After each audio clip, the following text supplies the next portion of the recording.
What is going on YouTube? It is AdriansofreshYT and I'm going to give you another overpowered point guard build. I just found this build out and it's honestly going to be probably my main build for 2K20. This build reminds me of my 2K19 build, and I'm going to show you exactly what to do in order for you to have the most overpowered build for 2K21. Before we start, hit that subscribe, like the video, turn on post notification bell so you don't miss any future videos.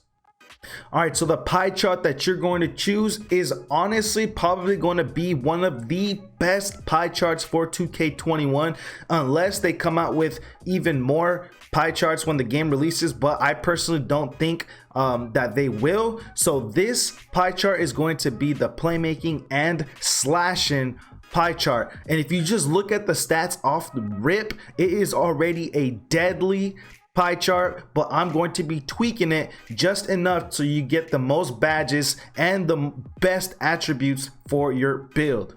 So for the pie chart, you're going to want to pick the speed pie chart just so that you are really fast, because you will be able to get a 99 speed with this build. I'm going to pick the speed pie chart. You're going to upgrade the essentials first. You're going to upgrade your driving dunk and your drying layup. Real quick, if you are making any kind of build for 2K21, before you even start, buying your attributes and all that stuff, you got to ask yourself these 4 questions. Can this build get contact dunks? Can it shoot? Can it dribble? And can it play defense? If your build meets at least 3 of these questions of the criteria, then it's going to be an elite build. If it only meets 1 or 2, it's going to be an average build, and that is what you want to avoid, especially in the beginning of the game. Everyone makes a safe playmaking shot creator at the beginning of the game. They spend $50 and then 2 months go by and they see everyone dropping these overpowered builds that, like, I'm going to show you right now, and then they go and they spend another $50 just so that they can max out that new build. You're going to want to upgrade your 3-point shot, your mid-range, your ball handling all the way up, your pass accuracy. Remember, you're going to want to first upgrade all of the essential attributes and then start filling in from there. So your defensive rebound, your steal, your lateral quickness, and your perimeter defense.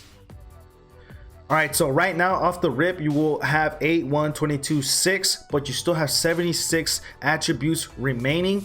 So for the shooting, you're going to want, you can max it out if you want to. If you want to have more shooting badges, you can have 12 shooting badges, but personally for me, I am not going to have anything more than 8 shooting badges.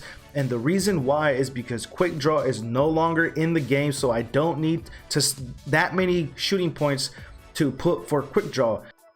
So for shooting, you're going to want to max out your post fade, and for your free throw, you're just going to go up to a 68. Right now, I'm only going to be upgrading the block just so I can get that maxed out, so I can get chase down blocks, because this build will have really good defense. The next thing that you're going to want to do is upgrade the close shot just so you can get those extra finishing badges.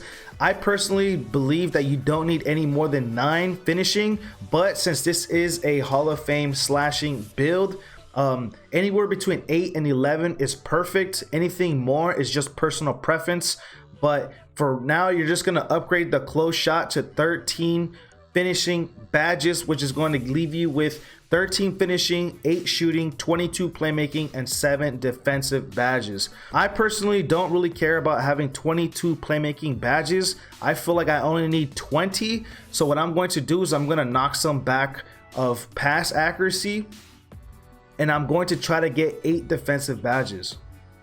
So all you have to do is upgrade the interior to a 38 to get those 8 defensive badges. So now this is what the build is going to look like. You're going to have 13 finishing badges, which is absolutely great, 8 shooting, 20 playmaking, which is more than enough to be able to get all the main key badges for playmaking, as far as in Dimer, Hall of Fame, a floor general, handles for days, quick first step, ankle breaker, all that stuff. You're going to be able to get all the main key playmaking badges. So 20 is enough for me, but if you want more playmaking, you can go back and drop it down to 7 defensive badges and up the playmaking to 22. But this overall is going to be a very balanced build. You don't want to slack off on the defense. A lot of people make the mistake of not putting any defense in their build, and they go back and remake it later on in the year. If you're not going to be playing with Hall of Fame Dimer or Hall of Fame Floor General, I really strongly recommend that you bring the playmaking badges back down to 15, because with 15 playmaking badges, that allows you to have all the main ISO badges. But with 20, it allows you to get that Hall of Fame Floor General, and then, you know, the dimer as well. So now what you can do with those extra points is, if you feel like 8 shooting badges is just too little, you can upgrade your shooting badges and get 11 shooting badges, which is honestly more than enough. But for me, I'm going to only stick with 8 shooting badges. So now for the body type, my personal preference is always going to be burly, just because I don't like looking like a stick whenever I'm playing the game.